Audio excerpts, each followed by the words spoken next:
have a book outlet box order between credits that I have earned just from purchasing, and I had a couple of you use my referral link, so thank you.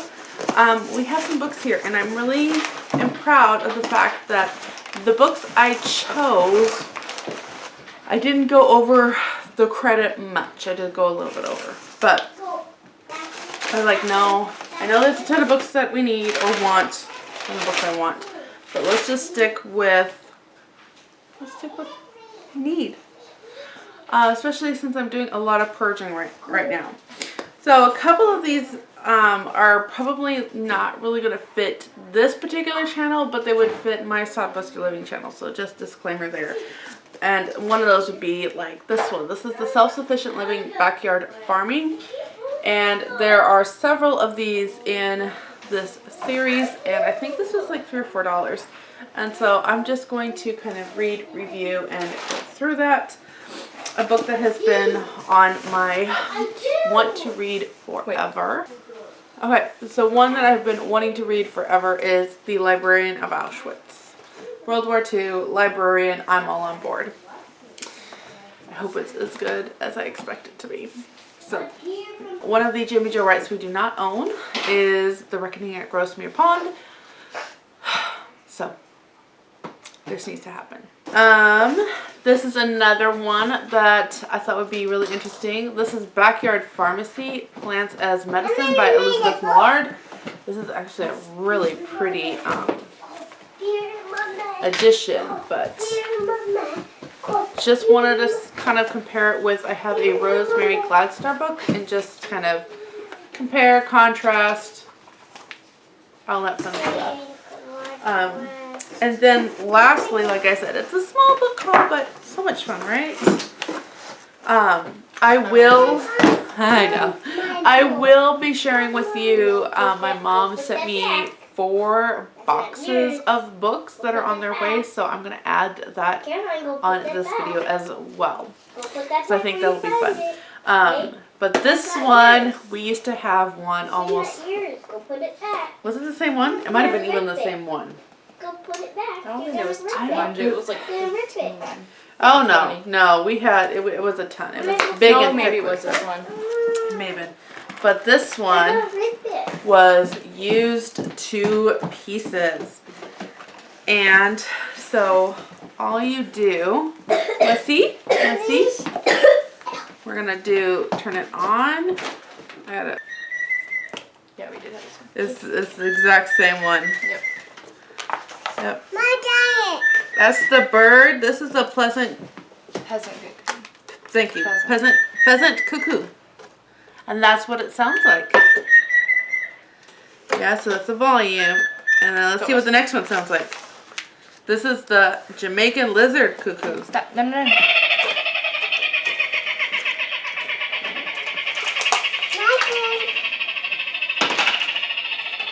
Okay, click this one. It's another parrot. How cool is that? Spoonbill. Anyway, there are so many of these. This one I had picked up at a thrift store for $2. I was okay, Johnny, stop. I was so excited when I found it at the thrift store for $2, and then when we needed to replace it, it was like $30, $40, and I'm like, so Book Outlet had it, I think, for $15, which after credits and all of that brought it down. So that's our Book Outlet haul. Thank you. Do you want to go do that? Yeah. Okay. And stay tuned, and we're going to share with you what my mom sent me. That'll be fun.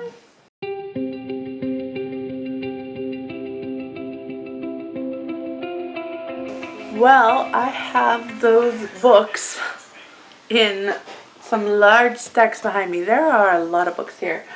I had no idea my mom was sending me so much. But she was cleaning out her books. She sent them to me. I've been trying to sell books on my Facebook page that I created for this because I have a daughter that needs braces. So it's kind of been turned into a little fundraiser. So let's get into This stack that my mom sent me, some of these I've already read. Some of these I want to read. And we're just going to get going on it. Most of these I think are Christian fiction. Most. Some of them I know are ones that I sent her. We have Suzanne Woods Fisher at Lighthouse Point. This might give you some ideas. I really do like Suzanne Woods Fisher. She does add a unique twist on Amish fiction. James Hannibal, the Griffin Heist. This one is Talia Inger is a rookie CIA case officer assigned not to the Moscow desk as she hoped, but to the forgotten backwaters of Eastern Europe, a department only known as Other. When she is tasked with helping a young, charming Moldovan executive secure in his designs for revolutionary defense technology, she figures she'll be back in DC within a few days. But that's before she knows where the designs are stored and who's after them. So there's that one. That one actually looks really interesting. Colleen Coble. I have a love-hate relationship with Colleen Coble. As a 911 dispatcher, Dana Noel takes pride in being calm in tough circumstances. In addition to her emotionally charged career, she's faced through emergencies in her own life. She recently escaped her abusive fiancé to move to tranquil Rock Harbor, where she hopes life will be more peaceful. Basically, her ideal town has mysteries and different things. I will probably actually read that because, like I said, I have a love-hate relationship with Colleen Coble. I either really like what she's written or I don't like it. Interesting. Ace Collins, The Yellow Packard. So this one, 4 owners, 1 yellow Packard in the fast lane to danger. With Great Depression sweeping across the country, I'm sold. Let's go on. No, just kidding. I'll tell you the rest. Draftsman George Hall longs to bring his baby girl Rose home from the hospital in style. So he buys a barely used Packard sedan from the estate of eccentric spinster Abigail Watling, despite swirling rumors that the car is nothing but bad luck. At first, the Packard brings the Halls unexpected boon, but Unthinkable follows when Rose is kidnapped and the car is stolen. Helen Meeker, a woman struggling to prove herself in the male-dominated ranks of J. Edgar Hoover's FBI, takes the case and vows to bring justice to the Halls. And there's more, but I think that kind of gives you an idea. Otherwise, this video will be ridiculously long. Things I Never Told You by Beth K. Voigt. It's been 10 years since Peyton Thatcher's twin sister died in an accident, forcing the entire family to cope in whatever ways they could. Now, lone twin Peyton reinvents herself as a partner in a successful party planning business and is doing just fine as long as she manages to hold her memories and her family at arm's length. Sounds like family drama. I'll be honest, that's probably low on my list to read. Delayed Justice by Kara Putman, and this is an advanced reader's copy. Jamie Nichols went to law school to find the voice she never had as a child, and her determination to protect girls and women in harm's path drives her in ways both spoken and unspoken. What? Jamie Nichols went to law school to find the voice she never had as a child, and her determination to protect girls and women in harm's path drives her in ways both spoken and unspoken, drives her in ways... Well, there is a... there's an error there. As Jamie, now a criminal defense attorney, prepares to press charges against someone who wronged her long ago, she must face not only her demons, but also the unimaginable forces that protect a powerful man who stole her childhood apart. I almost wonder if it's kind of like a Law and Order SVU type of book. Becky Milby, Do You Know What I Know? I don't know, do I? This one is One Wrong Number, when a phone call from the obstetrician office goes to the wrong person. Elizabeth Schmidt can't figure out why her husband doesn't seem excited about the news she's sure he heard. Is he unhappy or is James cheating on her? Pastor Jay Davison is in shock. Bethany Schmidt, the woman he's in love with, is pregnant. Should he walk away, or is God asking him to play the part of Joseph in a real life, not just church Christmas program? Bethany can't figure out why Jay is acting so weird. Has he figured out one of the two secrets she's keeping until after Christmas? Can a ponytailed itinerant carpenter with a pet chicken help unravel the confusion? Oh, that one looks I'm a little confused by that one, to be honest. Okay, I have read this one, and I went to my Goodreads and kind of looked up my review. It was like a 3-star. I really didn't like Joy in this book. I like her in the other one. The other biography of her in C.S. Lewis's Falling in Love and Marrying. I don't remember. So I get it confused with Elizabeth Elliot. So there's another one, like, about their story. And I also read, it's not Surprised by Joy. It's the grieving one. And he basically kind of shares more of his grief through the loss of Joy, Mrs. Lewis. But anyway, this one I gave it like 3 stars. I didn't hate it, but I didn't love it, and I won't read it again. So that one can just go into we will probably sell that one. I know I sent this to my mom to give to my grandma. So this is the Louise Penny Kingdom of the Blind. Lots of language, and to be honest, half the time it was just so slow moving, and I really didn't get much of the mystery. It's not even like a Foyle's War. You know how Foyle's War, if you like to watch period dramas, I love Foyle's War. Like, it's a slow moving mystery, but there's little clues and things to follow, and even a storyline just to kind of get wrapped up in. And I wasn't getting it with that. So I actually won't be reading the rest of these. I've already decided that. This one, I don't know. At first I was like, oh, I think I could get into the rest of these. And honestly, the more I've gotten into it, because I have the 2nd or 3rd books on my shelves, I was just like, you know what? I really have no interest in reading the rest of these. So this one will go as well. The Heart's Appeal. Oh my. Jennifer Delamere. This is London Beginnings, book 2. Strong-minded, independent Julia Bernay has come to London to study medicine and become a doctor, a profession that only just opened up to women. When she witnesses a serious accident, her quick actions save the life of an ambitious young barrister named Michael Stephenson. It is only later that she learned he could be instrumental in destroying her dreams for the future. Oh my. The Painted Castle by Christy Cameron, which is actually, this one has been on my, I really want to read this. When art historian Kira Foley is hired to authenticate a painting of Queen Victoria at a centuries-old East Suffolk manor, she hopes this is just the beginning to get her career and life back on track. But from the time she arrives at Parham Hill Estate and begins working alongside rumored art thief Emery Scott, she's left with far more questions than answers. Could this lost painting be a duplicate of the original masterpiece? And if so, who is the artist? And then it's a dual timeline. We go into a little bit more, but it's a dual timeline. A century later, Amanda Woods, a World War II widow. A century later? A century earlier? I think it's supposed to be a century earlier.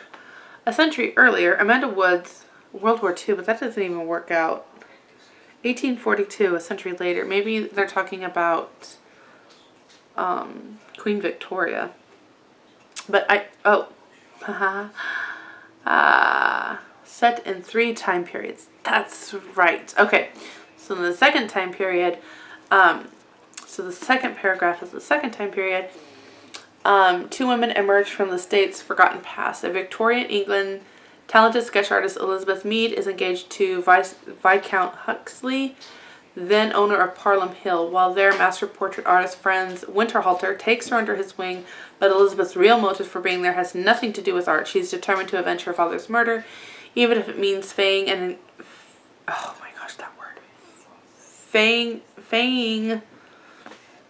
pretending an engagement to the very man she believes committed the crime. A century later, so we have the art history gal, present day. While she's unraveling this, we go back in time, kind of around that time with the artist, And then a century later, Amanda Woods, a World War II widow who has turned at Parham Hill Estate into a boarding school for refugee children, receives military orders to house a troop of American pilots. She is determined that the children in her care will remain untouched by the war, but it's proving very difficult with officers taking up every square inch of their world, and one in particular vying for the space in her heart. Yes, this is actually one that I've seen on Kindle and I've been wanting to read. Thirst of Steel by Ronnie Kendig. This is a chunker. 450 pages. Dismantled centuries ago, the sword of Goliath is still rumored to thirst for its enemy's blood. Cole talks Russell wants only to put dangers of his past behind him and begin his new life with Haven Cortez. First, though, he's called to complete a final mission, retrieve the sword, and destroy the deadly arrow and flame order. Tox, Ram, and the others are forced to set aside fear and anger to target the true enemy. No matter the cost, Wraith must destroy the AFO or join them in the flames. Published by Bethany House. Joel C. Rosenberg, which I believe is a Christian author. I have a couple of his here. This one is a Copper Scroll with a blurb by Rush Limbaugh. In 1956, a scroll was uncovered that shocked the world. 50 years later, the world is about to be shocked again. Another Dead Sea Scroll is found. It could be the history's greatest treasure map. So it looks like we've got a little National Treasure vibe going here. The Third Target, an A.J.B. Collins novel. What is with this? What if the Islamic State obtains weapons of mass destruction is what the tagline is back here. So what do they call this? Political thriller? So that's what that one looks like. This one, Ace Collins, I've seen his stuff, and I think, yeah, okay. Also wrote that one. Meet Helen Meeker in The President's Service. In her first 3 adventures, Helen Meeker finds herself in a race to save the life of a man on death row, as well as those of the leaders of the Allied nation, Roosevelt and Churchill. Working directly for the president, Meeker's life intertwines with the most powerful men of the 1940s in situations that take her from the White House to points all across the country. As she dodges bullets and unravel mysteries, she begins to form a team that will take on an evil presence.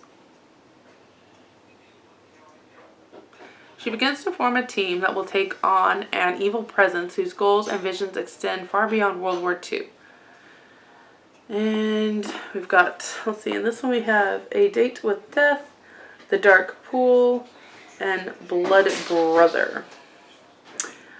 I kind of like this because he makes it look like it is a TV series. We have episodes 1 through 3 right here. That's kind of cool. Dead Man Watch by K. DiBianca. Dead Man's, okay, these are like what people think of it. And so we just have like reviews. I hate this. Like, what is the story about? Saving one life is like saving the whole world. Okay, and that's all I've got for that one. Oh, I do not have this one, but I have another one in the series, so I'll just put this with that because I really do like Kathy Macias. She does a really good job at writing Christian fiction that makes me think, and I really appreciate that. So this is People of the Book, and this one is going to go into the Muslim territories or Islam territories, and just what they deal with. Their Christian, usually there is a Christian protagonist and a certain nationality protagonist that, well, like the one I'm dealing with, we have the Parthiad, and so we have the conflict there, so I'm assuming we're going to have a similar situation. Similar. She wants to be a good Muslim. Oh, I always do this. Muslim, and then Prophet Jesus speaks to her in a dream. Another Joel C. Rosenberg. I think my grandma really likes him, if I remember correctly. And I love my grandma. I think she's the bomb.com. This is the Persian Gamble. Shot out of the air in enemy territory in the middle of the greatest international crisis since the end of the Cold War, former U.S. Secret Service agent Marcus Riker finds himself facing an impossible task. Not only does he have to somehow elude detection and capture by Russian forces, but he must convince his own government to grant safe harbor to the one man responsible for the global mayhem, Russian double agent and assassin Oleg Kraskin. While frantically negotiating with his contacts in the U.S. government, Marcus learns that the unstable North Korean regime plans to use the international chaos as a smokescreen to sell nuclear weapons to Iran. Sounds like we got World War 100 going on here. Okay, that was one stack, and we got like almost 20 minutes in. Line by line, I have read this one. This one kind of goes more into a woman just trying to prove herself in the telephone operating world, and her love affair. It was okay. I didn't think it was that great, where he's like determined to marry high society and her beauty and all just sweeps him off his feet. Okay, this one is Paul the Apostle of Christ, the novelization of a major motion picture novel by Angela Hunt. I probably will not read this. Angela Hunt does a lot of biblical fiction, and a lot of people really enjoy that. I actually don't. I have a really hard time with biblical fiction. If you take like a main character, let's say Paul, and you create a fictional character and kind of tell their story with what could have happened in their lives with this made up character with Paul being a part of it, I don't have as much problem with it as telling a story of Paul that isn't in the Bible. Like, to me, I have a really hard time with that. I don't know why. But with that, we also have Risen. So again, I know me, I will not read them. There's so many books that I do want to read. The Pandora Files, Nobody's Child. What price will a mother pay to save her only son?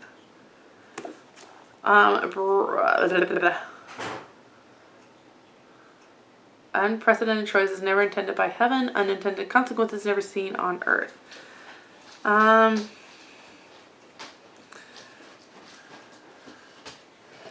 Brace yourselves for this gripping introduction to the Pandora Files, a new series of bioethics suspense novels by award-winning techno-thriller author Austin Boyd. Vivid writings plunge you into Appalachia with such descriptive realism that you taste the perfume of summer clover and melt into the tender heart of a young woman who would sacrifice anything for daddy. Hearkening to the myths of Pandora's box, Nobody's Child sweeps you into a world where unprecedented choices never... blah, blah, blah, blah. Which is what this one is on Earth. I have no idea what this is about. I don't really think that told us enough. Son of Eldar, Sean Lamb.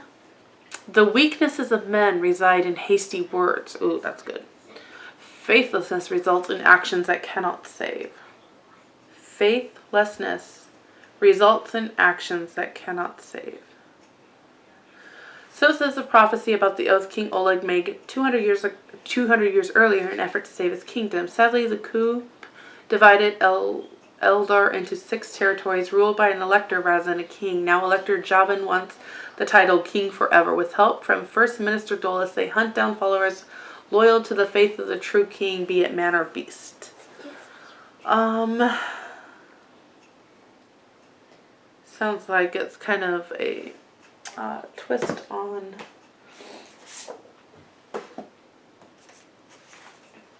almost like a Narnia type thing, I'm thinking. I will not be reading this one. The Case of the Sin City's Sister, a Divine. I remember that for the first one. It is not pronounced divine, it is pronounced divine. We were told that like every other page. Private Detective Agency Mystery by Lynn Hinton. Was that is the author of the first one. I had some problems with the first one. I will leave that video link down below. I have no interest in this one. The Vault Between Spaces. I like this cover. Michelle Gripe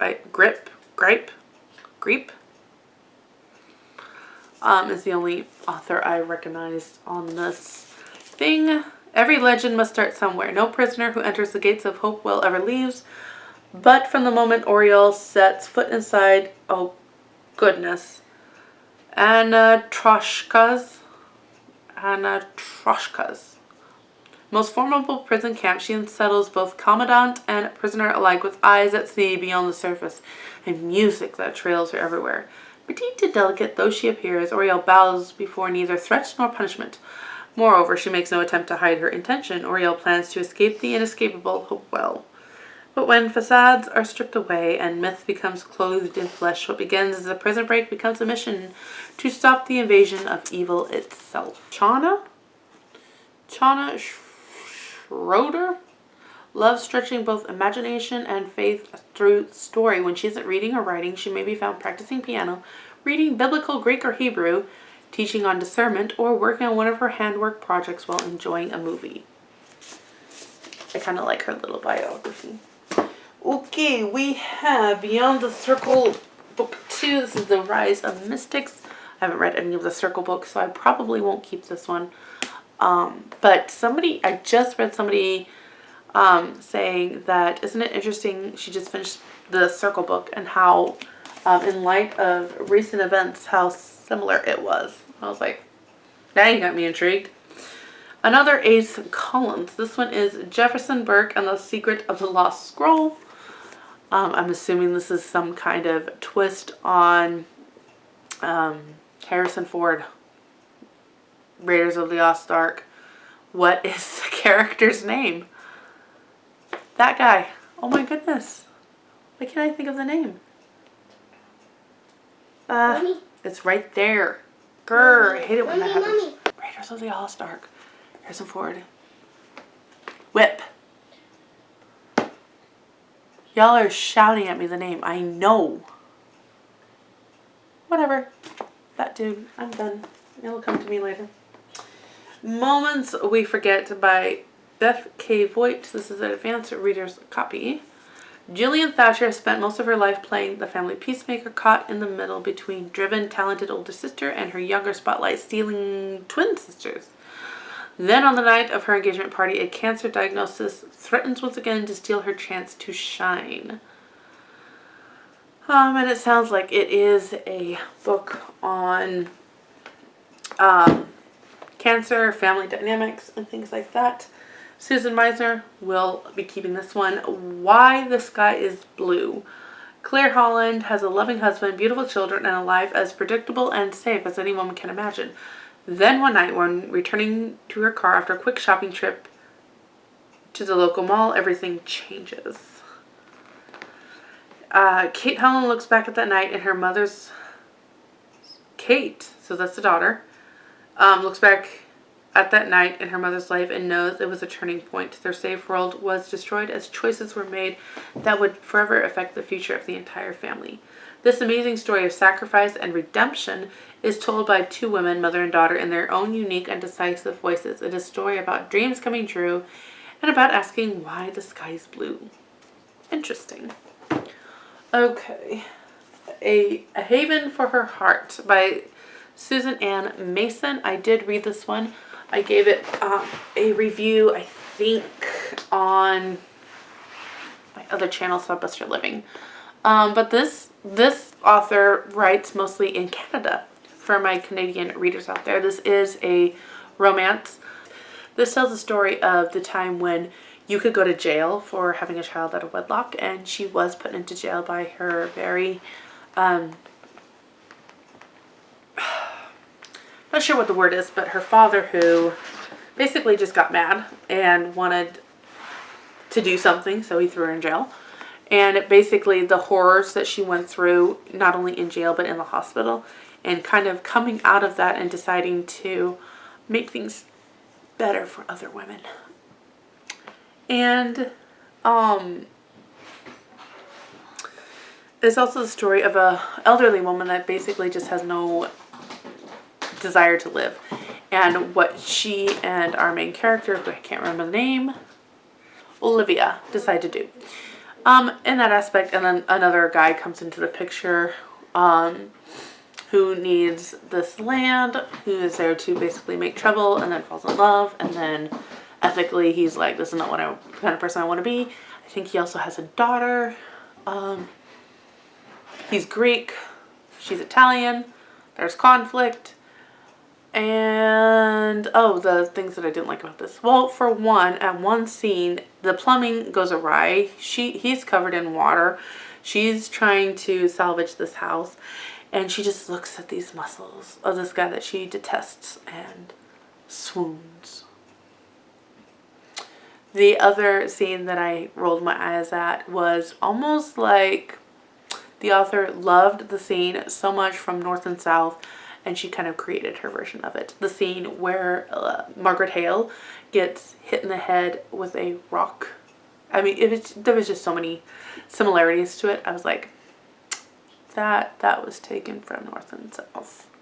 So, but I did enjoy that, but I won't keep it. A Dangerous Legacy by Elizabeth Camden. I read one of these that she did, and it was really fascinating. It was about a scientist and basically their desire to create clean water, and the scientific result, or scientific battle that they went in with putting a little bleach in the water, and how everybody was against this. That's not safe, and so on and so forth. And the guy that's on the basically the safety commission, what would be the safety commission today, he and her kind of just battle it out. So I was really interested in some of the other ones she wrote. This one is a telegraph operator, is a master of Morse code, and has made herself a valuable asset to the Associated Press news agency. But the sudden arrival of Sir Colin Beckwith at rival British news agency Reuters puts her hard-earned livelihood at risk. Colin is talented, handsome, insufferably charming, and keeping a secret that jeopardizes his reputation. So there's that one. Laney and the Door Islands by Judy Duchard. Take a step back in time to Door Country in the 1800s, a time when lighthouse keepers couldn't keep up, or a time when lighthouse keepers couldn't give up, or lives would be lost. A time when storm on the lakes were as dangerous as storms in their souls. A time when the people of the islands had to be strong and courageous. A time for Laney of the Door Islands to become the woman God wants her to be. Okay, reading that, I have a lot of Lark Rise to Candleford vibes. I really need to get moving. This is going to be a long video otherwise.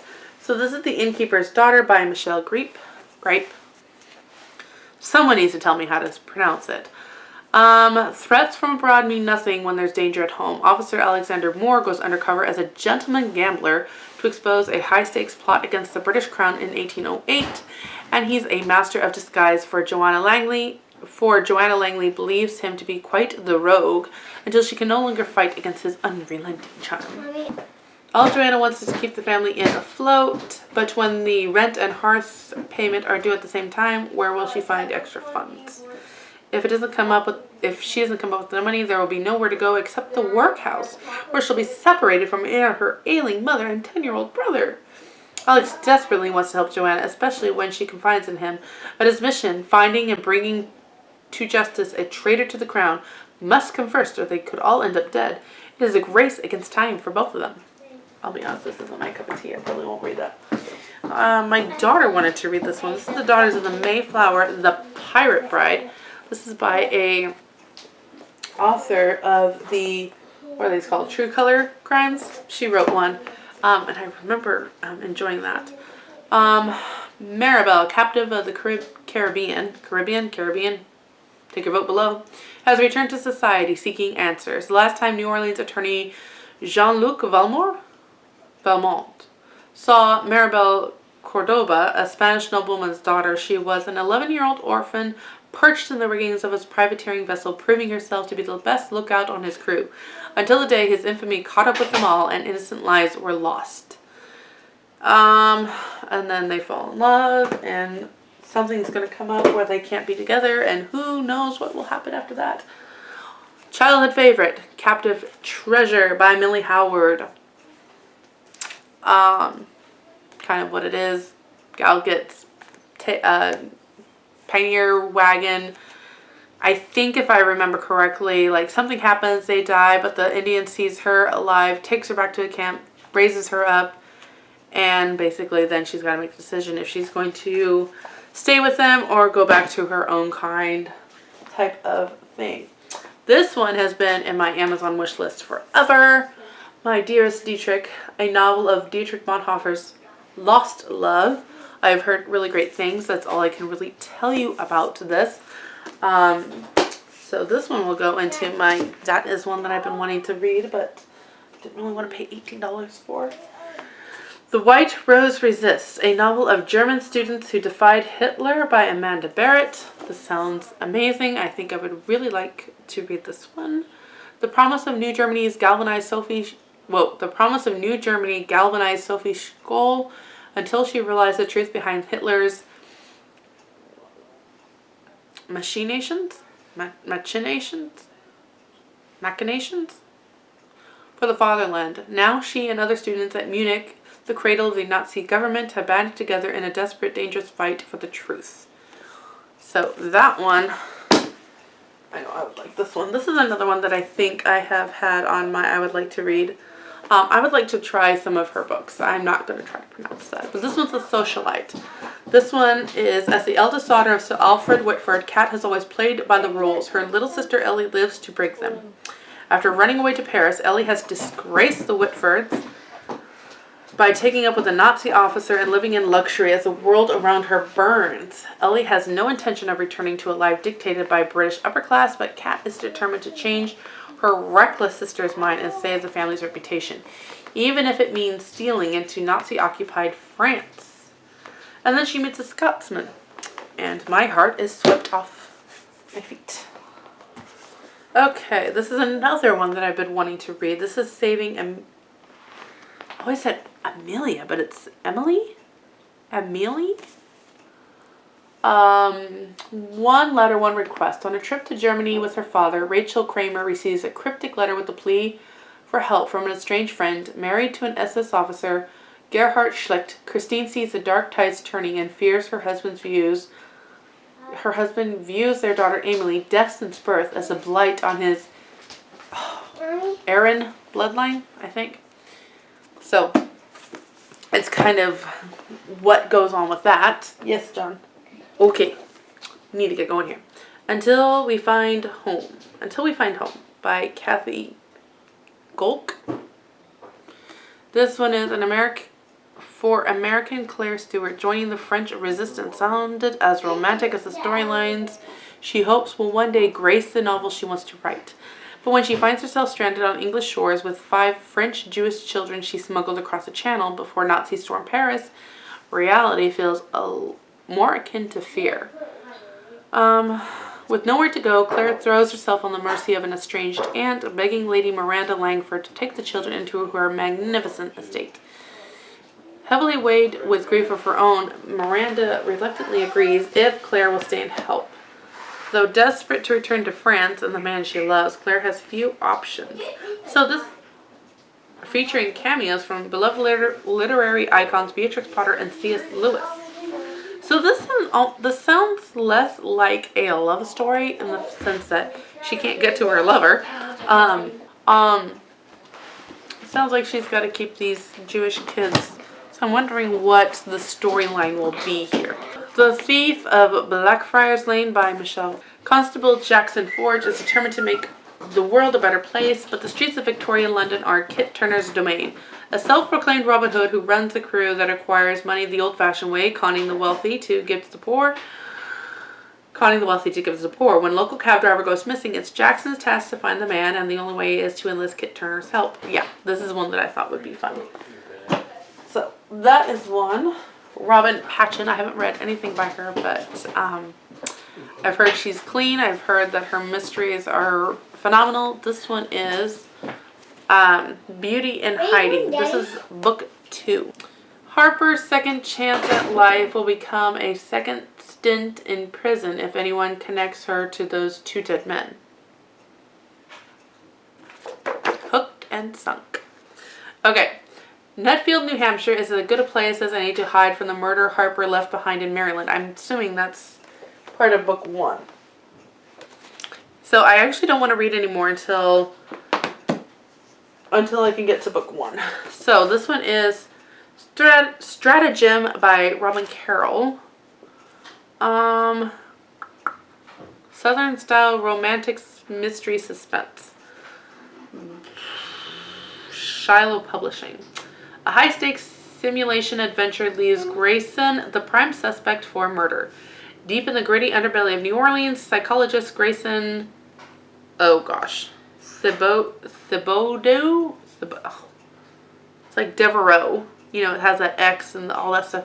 So, Thibodeau loses everything when his wife leaves him to climb her company's corporate ladder. He buries himself in his job of creating mind-bending adventure games for businesses as team building. When his ex-wife's company hires Grayson to create an elaborate game, he doesn't see how things can get worse until she dies during the course of the game he's created, making him the prime suspect in her death. Ooh, boy. And another Colleen Coble, Pelican Harbor series, One Little Lie. Jane Hardy is appointed interim sheriff in Pelican Harbor, Alabama after her father retires, but there's no time for an adjustment period. When her father is arrested for theft and then implicated in a recent murder, Jane quickly realizes she's facing someone out to destroy the only family she has. After escaping with her father from a cult 15 years ago, Jane searched relentlessly for her mother, who refused to leave ever since. Could someone from that horrible past have found them? Reed Bechtel, a well-known for his documentaries, and his latest project involves covering Jane's career. Jane has little interest in the attention, but the committee who appointed her loves the idea of the publicity. Jane finds herself depending on Reed's calm manner as he follows her around filming, and they began to work together to clear her father. But Reed has his own secrets from the past, and the gulf between them may be impossible to cross, especially once her father's lie catches up with him. Dun, dun, dun! Okay, you guys. My camera's saying 15 minutes left, which means this is a very long video. Oof, very long video. Lady in Resistance by Allison Pittman. Young widow Hedda Cross checks into the Menger Hotel in 1915 with a trunk full of dresses, a case full of jewels, and enough cash to pay for a 2-month stay, which she hopes will be long enough to meet, charm, and attach herself to a new rich husband. In 2017, Denny Blackstone is the 5th-generation magician who performs at private parties, but she also gives ghost walk tours narrating the more tragic historical events of San Antonio with familial affection. Okay? Alright, I think we only have 2, so I'll share these 2. The Silver Shadow, which I do not have, and The Gold Digger, which I already have. These are true colors. What this series does, it has multiple authors, and they take a true crime, a real crime, and then they kind of construct a fictional telling around it, and then in the back they kind of say, okay, this is what happened, this is how we made it work, this is a character, this was a made-up character, and all of that. So they have been really fun. I definitely like some authors better than others with what they have done with the story. But they've been really fun. Okay, so this one is Stephen James' Synapses? Synapses? No, it's not Synapses. Synapse? Synapse. I know, it's kind of weird. 30 years in the future when all is so advanced, when AI, oh, what is that? AI is so advanced that humans live side by side with cognizant robots called artificials. Kestrel Hathaway must come to terms not just with what machines know, but what they believe. Is hope real for them or merely an illusion? The clock is ticking, and all the while Jordan is asking questions that artificials were never meant to ask. It sounds like she is working with, the main character is working with her artificial, and just what kind of person an artificial is. Not, no, it's not going to be my thing. The Killing Tide by Danny Petrie, another one that I've seen this cover a lot, but I really don't know a whole lot about it. When one Coast Guard officer is found dead and another goes missing, Coast Guard Investigative Services Special Agent Finn Walker, woo, what a title, faces his most dangerous crime yet. His only clues are what little evidence remains aboard the dead officer's boat, and the direction, 10 minutes, the clues point will test Finn and the guard to their limits. And looks like a woman comes into the picture and then they try to solve the crime. Another one that I've read, Flights of Fancy by Jen Toronto. A lot of people love the funniness of this. It was okay. It was definitely, for me, I thought it just was like a lot of the Christian fiction books that I had read so many times growing up, and it just felt like I read them all. So I really didn't enjoy it. It was probably one that I needed the right place at the right time kind of thing. So a lot of Karen Whitmire, a lot of Mary Keneally, whatever. If you like those, you'll like this, because I think that fits right in there. This one is Amanda Cabot, kind of fits in with that. Jenny Aiken and her Western series. I think this kind of goes with it. From afar, Cinnamon Creek seems like an idyllic town tucked in the Texas hill country, but when former school teacher Lydia Crawford steps onto its dusty streets in 1880, she finds a town with deep-seated resentment of northerners like her. Lydia won't let that get her down, though. All will be well when she's reunited with her fiancé. But when she discovers he has disappeared and they left behind a pregnant wife, Lydia is at a loss at what to do next. And some handsome guy is going to come in and sweep her off her feet. And all will be well. They will be married. There will probably be some kind of traumatic thing that makes her think if she should not marry him because this might be tainted or whatever. And then they'll be reunited and all will be well. We have two of these. The Erie Canal Brides Collection by Johnny Alexander, Laura Lee Bliss, Ramona K. Cecil, Rita Gerlach, Sherry Wilson Johnson, Rose Allen McCauley, and Christina Miller. This one's 1817, 1819, 1822, 1825, 1852, 1856, and 1859. I like that it's a little bit different. We have the Erie Canal Brides instead of, you know, like the Oregon Trail Brides, the Western Brides, the California Brides. We have a little bit different there. This is the British Brides, a collection, 9 romances from the home of Austen and Dickens. So, spanning over 500 years of history in the British Isles, 9 inspiring romance stories takes readers through English gardens, around London ballrooms, and within Scottish castles. Follow along as each of the brides to be encounter high drama, epic romance on the way to the altar. Will they survive with their faith intact? Well, I certainly hope so. Okay, we've got some of these, what do they call them, like mass paperbacks. Christmas Captive by Liz Johnson. Sabotage at Sea. Cousin's Christmas whoa, let's try that again. On his cousin's Christmas cruise wedding, Navy SEAL Jordan Somerton anticipated having the typical best man duties, not facing down criminals boarding the ship. And then we have the Sabotage, Pirates, whatever you want to call it. Imperfect Justice by Kara Putman. Okay, I think that would actually be better. Anyway, police say the woman was a murderer. Emily Wesley knows they can't be talking about her client. Can they? I need to move on. Scarlet Pimpernel. Highly recommend. Love this book. Loving the series. An Amish Market. So this is this little thing. Has 3 stories in here by Amy Clipston, Kathleen Fuller, and Kelly Irving. This is also this is 4 stories, An Amish Home by Beth Wiseman, Amy Clipston, Ruth Reed, and Kathleen Fuller. I have one of these, I think, already. Actually, did I pop that up? This is What You Said to Me by Olivia Newport, and this is In the Cradle Lies. This is book 2 and 4. I think I have book 3, but I don't have book 1. So that's interesting. The Saturday Night Supper Club by Carla Loreno, and I think this is another one that I've been wanting to read. This is Denver chef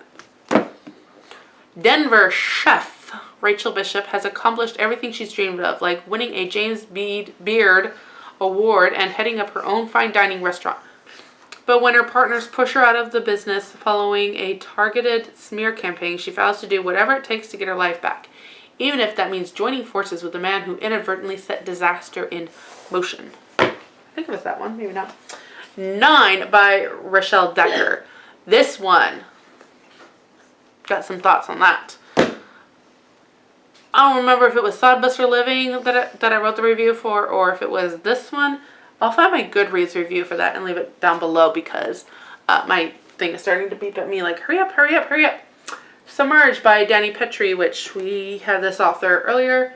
This is Alaskan Courage, book 1. Good, we have a book 1. Bailey Craig vowed never to set foot in Yancey, Alaska again. She has a past and a reputation. But Yancey's a town that doesn't forget. She returned only to bury a loved one killed in a plane crash, but then dark evidence emerges and Bailey's expertise becomes invaluable for a case. And what will become of that? The Feathered Bone. I actually really like that. Julia Cantrell, I think. In the pre-Katrina glow of New Orleans, Amanda Salassi is anxious about chaperoning her daughter's 6th grade field trip to the Big Easy during Halloween. Then her worst fears come true. Her daughter's best friend Sarah disappears amid the magic and revelry, gone without a trace. Unable to cope with her guilt, Amanda's daughter sinks into depression, and Amanda's husband turns destructive as he watches his family succumb to grief. Before long, Amanda's whole world has collapsed. So I'm going to leave it at that. Another Joel Rosenberg, The First Hostage, a J.B.C. Collins book. You guys, I'm starting to blink, so we have another Islamic State. We're just going to move on. Pursuit and Persuasion, the Ben Reese Mystery Series by Sally Wright. Never heard of this, never seen this. The night before Scottish professor Georgina Fletcher dies, she asks an American friend to investigate her death. The night before she dies, she's asked a friend to investigate her death. Okay. Unholy Mess. Oh, okay. This one, my mom's an author. I'm going to leave her information down below because I can plug her in. It's cool. It's what I get to do with my own channel. She talked about this and how it changed her perspective. I've been trying to follow like a more minimalist lifestyle. She said this really changed her perspective. I was like, I need to read this book. Why? This was the one that they used at this writer's retreat that she went to. And my mom doesn't say stuff like that, okay? My mom is black and white, tell it like it is, no fluff, no muff, no romance. So when she says something was life-changing, I'm like, tell me more. Okay, last book I have here. The Theory of Happily Ever After by Kristen Billerbeck. I think I've tried this author before, and I don't particularly enjoy her, but I think she's going to be one that I need to be in the right mood for. It makes me think of that author that wrote The Trouble with Tulip, which I enjoy that as long as I'm in the right mood for. And I think Kristen Billerbeck is going to be one of those. So those are the books that my mom sent me. And this is going to be a long video, but then there gave you a whole bunch of ideas, descriptions of things that if you're looking for a great read, maybe this will fit the bill for you. So thank you so much for watching, and until next time, have another cup of coffee and read another chapter. Bye!